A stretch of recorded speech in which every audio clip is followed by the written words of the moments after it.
America, Israel और Iran की जंग में इस वक्त सबसे ज़्यादा सस्पेंस में हैं ईरान के supreme leader Ayatollah Mojtaba Khamenei और बेंजामिन नेतन्याहू। बेंजामिन नेतन्याहू जिंदा हैं या मर गए, उसको लेकर भी लोगों में सस्पेंस बना हुआ है। पिछली वीडियो आपने देखी होंगी तो सारी चीज़ें उसमें मैं आपको बता चुका हूँ क्या कुछ चल रहा है बेंजामिन नेतन्याहू को लेकर। मुज्तबा खामनेई को लेकर भी सस्पेंस बना हुआ है। मुज्तबा खामनेई के बारे में भी यही कहा जा रहा है कि आखिर वो हैं कहाँ। बहुत सारे दावे अमेरिका इजराइल की तरफ से किए जा रहे हैं कि हमने उनको बुरी तरह से घायल कर दिया है, वो इस लायक नहीं बचे हैं कि सामने आ पाए। इसी तरह से बेंजामिन नेतन्याहू भी सामने नहीं आ रहा है, किसी भी मीटिंग में वो दिखाई नहीं दे रहा है। फिलहाल उसकी बातें बाद में करेंगे, पिछले वीडियो में भी कर चुके हैं।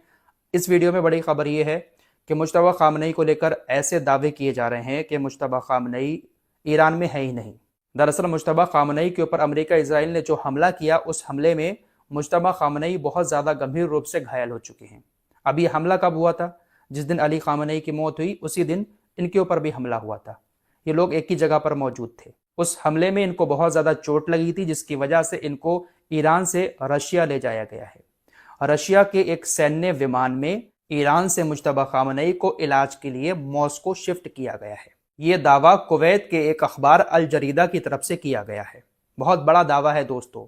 रशिया के सैन्य विमान से मॉस्को ले जाकर उनका इलाज कराया जा रहा है। हालांकि अभी उनकी सेहत कैसी है और किस हॉस्पिटल में किस जगह पर उनका इलाज हो रहा है, इसकी जानकारी किसी के पास नहीं है, लेकिन कुछ अखबार इस तरह के दावा कर रहे हैं। एक अजरबैजान का अखबार है, उसने भी ये दावा किया है कि उनको मॉस्को ले जाया गया है।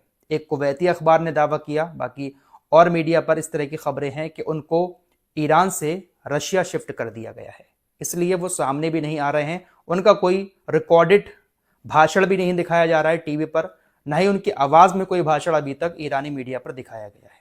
हालांकि हम इस खबर को तब तक सही नहीं मानेंगे जब तक ईरान की तरफ से कोई स्टेटमेंट इस मामले पर नहीं दिया जाता है।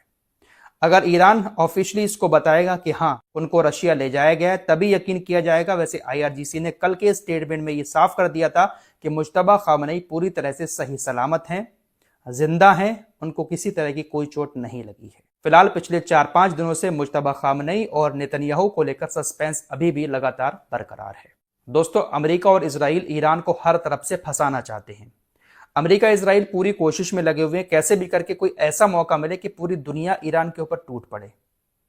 आपको 9/11 का हमला याद होगा, जो लोग बच्चे थे शायद उनको याद ना हो। 9/11 का हमला वो था जब वर्ल्ड ट्रेड सेंटर पर अमेरिका के अंदर हमला हुआ था। उस हमले का आरोपी अमेरिका ने उसामा बिन लादेन को बताया और उसके बाद उनको मार भी दिया। फिलहाल अब ईरान को भी कुछ इसी तरह से ये फंसाना चाहते थे। ईरानी सुरक्षा परिषद के ये जो अधिकारी हैं लारिजानी, इन्होंने कहा ट्वीट करते हुए कि मैंने ऐसा सुना है कि एप्स्टीन की टीम के जो मेंबर बचे हुए हैं वो मेंबर 9/11 जैसा हमला करके ईरान के ऊपर उसका इल्जाम लगाना चाहते हैं। 9/11 में जैसा हमला अमेरिका के अंदर हुआ था वर्ल्ड ट्रेड सेंटर पर, उसी तरह की हमले की साजिश एप्स्टीन की टीम के लोग ईरान के खिलाफ रच रहे हैं कि ऐसा हमला दुनिया में कहीं पर किया जाए और उसका इल्जाम ईरान के ऊपर लगा दिया जाए ताकि पूरी दुनिया ईरान के ऊपर टूट पड़े। इन्होंने कहा कि ईरान ऐसे आतंकवादी कार्यक्रमों का घोर विरोधी है और उसका अमेरिकी जनता के साथ कोई युद्ध नहीं है। इनके बातों का मतलब आप समझ रहे हैं। शायद ये इशारों में ये बात कहना चाह रहे हैं कि 9/11 का जो हमला अमेरिका पर हुआ था वो भी किसी न किसी साजिश के तहत ही हुआ था और ऐसा ही हमला एक बार फिर से अमेरिका में करवाकर उसका इल्जाम ये ईरान के ऊपर लगाना चाहते हैं। कौन लोग? एप्स्टीन, वही एप्स्टीन जिसके हाथों में दुनिया भर के तमाम नेताओं के काले करतूत थे। फिलहाल एप्स्टीन तो मर गया है, उसकी टीम के कुछ लोग बचे हैं, तो वही लोग अब ऐसी साजिश ईरान के लिए रच रहे हैं, ऐसा दावा इन्होंने किया है। कोई बड़ी बात नहीं है दोस्तों, ये लोग कुछ ऐसा कांड कर दें दुनिया के सामने, ईरान को ऐसा विलन बना दें कि पूरी दुनिया ईरान के ऊपर टूट पड़े, इसमें कोई बड़ी बात नहीं है। फिलहाल अरबी देशों को ये ईरान के खिलाफ लगातार करने की कोशिश कर रहे हैं। कभी किसी देश पर मिसाइल अटैक हो रहे हैं, ईरान कह रहा है हम नहीं कर रहे हैं। कल मैंने आपको एक खबर बताई थी कि सऊदी अरब के ऊपर बहुत सारे ड्रोन अटैक हुए, ऐसी जगहों पर हुए जो रिहायशी इलाके हैं। ईरान अरबी देशों से लगातार ये दावा कर रहा है कि हम आपके देश में उन ठिकानों को निशाना बना रहे हैं जो अमेरिका के ठिकाने हैं। कल जब ड्रोन अटैक हुए तो उसके बाद ईरान की तरफ से कहा गया कि ये ड्रोन अटैक हमने नहीं किए थे, बल्कि UAE से ड्रोन आए आपके देश के अंदर और ये ड्रोन हमारे शाहिद 136 ड्रोन की कॉपी हैं। अमेरिका ने कॉपी बना ली है और अमेरिका ही अपने ठिकानों से आपके ऊपर हमले कर रहा है। हम सिर्फ आपके देश में अमेरिका के सैन्य ठिकानों को निशाना बना रहे हैं, किसी और जगह पर हमले नहीं कर रहे हैं। ईरान ने तमाम अरबी देशों को साफ साफ बोल दिया कि जिसके यहां पर भी ड्रोन अटैक हुए हैं ऐसी जगह पर जहां पर ईरान नहीं कर रहा है, तो वो सारे देश हमारे साथ मिलकर एक कमेटी बनाए, हम आपके साथ मिलकर इन हमलों की जांच करेंगे। आप हमारे साथ आए, हम जांच करेंगे आपके साथ मिलकर कि ये हमले कहां से हो रहे हैं, कौन कर रहा है और जो हथियार इस्तेमाल हो रहा है वो किसका है। तो इस तरह से ये लोग पूरी दुनिया को ईरान के खिलाफ करने की कोशिश कर रहे हैं। ईरान के साथ इस वक्त सिर्फ दो देश खड़े हुए नजर आ रहे हैं जो हर तरह से ईरान की मदद कर रहे हैं, वो है चाइना और रशिया।